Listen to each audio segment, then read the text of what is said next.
here with UPJ coach, legendary coach, Pat Pecora, before the Kutztown University match. Big D2 showdown. Coach, you've been doing this for a long time, 38 years. Right. How can you summarize that time?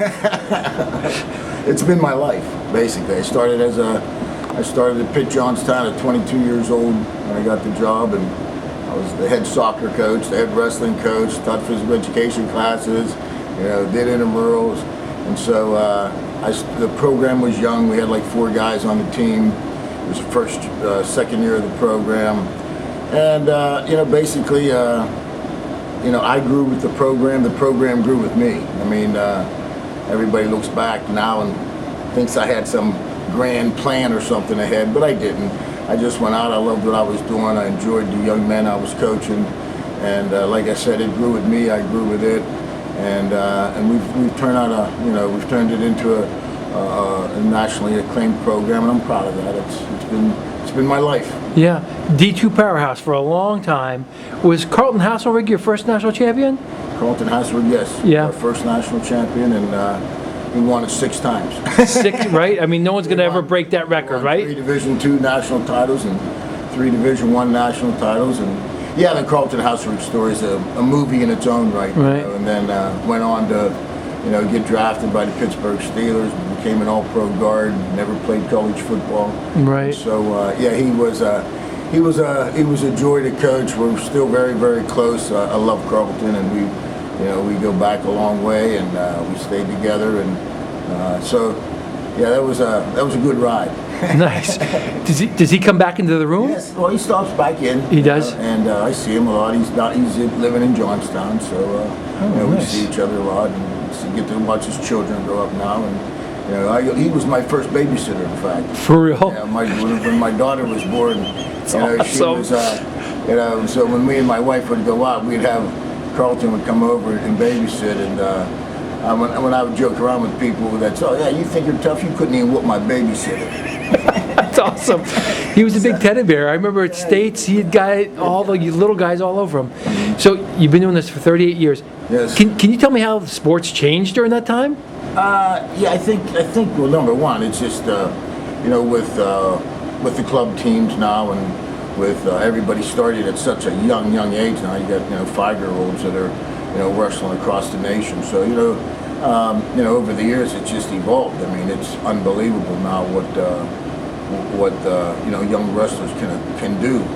Technique-wise on the mat. And so the sport has definitely evolved with just young wrestlers starting earlier, in it longer, doing it more year-round than we ever did before. And with the club team, that's changing the whole aspect of high school wrestling and things like that. So it's definitely evolved and moving forward, and it's the competition has definitely increased. Nice. So we've been. I don't want to ask you to just give me one moment. You've been doing this for 38 years. Can you just tell me some of your proudest moments? Well, I'll tell you what I'm most proud of the program is our consistency. I think it's probably one thing that I can look back on now and say, the program's been in for 38 years. My first season we were 4-12. The next season we were 12-4, and we've only had one losing season in 38 years. So I think if I had to measure one area that I'm proud of, it's consistency. I always tell the guys, it's easy to be good for one day, 1 week, 1 month, 1 year even.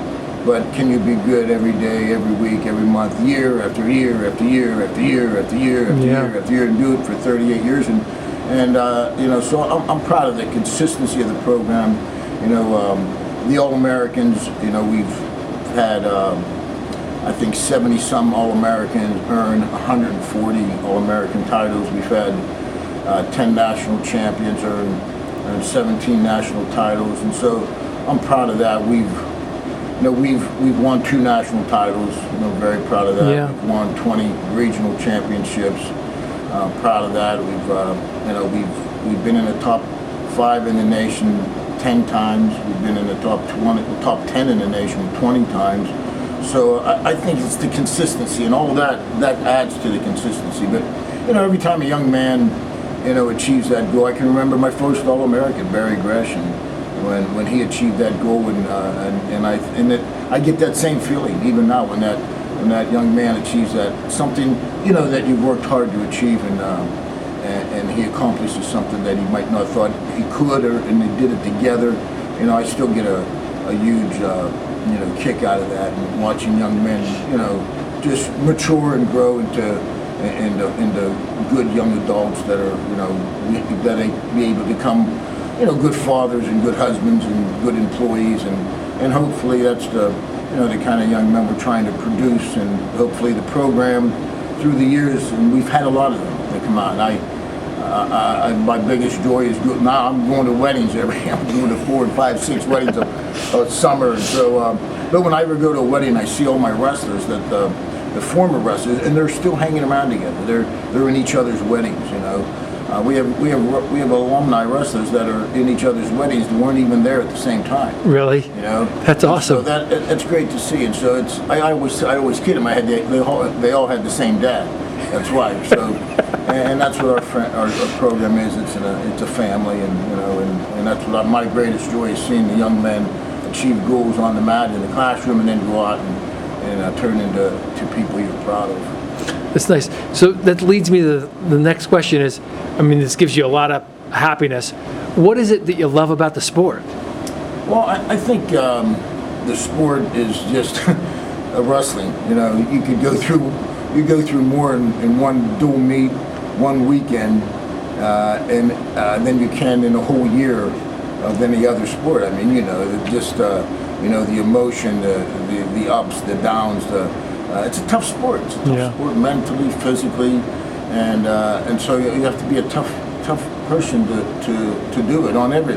I always say wrestling's tough on everybody. It's tough on the mom. It's tough on the dad. It's tough on the referees. It's tough on the wrestlers. It's tough on the coaches. It's tough on everybody. It's tough on the fans. They got to sit there sometimes for 10 hours at a tournament or something. You got wrestlers sleeping in bleachers, doing things like that. So it's definitely not a real nurturing sport, but it's just a great sport. And I think that I always felt like it was wrestling was a vehicle. I feel that God put you on this earth for something, and for me it was this wrestling became the vehicle to where you were in a position to be a positive impact on young men's life, and that's what it's all about. That's what we're trying to do, and so wrestling's that vehicle, and there's no better vehicle than wrestling. Like I said, it can reveal your character in a 7-minute match real fast, and so to build on that and to get young men to work hard through the good times and the bad times, through the tough matches, and when they're winning, when they're losing, when they're up, when they're down, just like life. So it's just a very, very good vehicle for being able to make an impact on young men, and you get tight. Wrestling's one of those sports that you get tight with your wrestlers, and I always felt like that's something special, that we had that family type of atmosphere and that family feeling. Well, I appreciate you taking the time before the big match. Thanks for all the years of dedication to the sport, and good luck tonight. Thank you very much, Mike. All right. I appreciate it, buddy.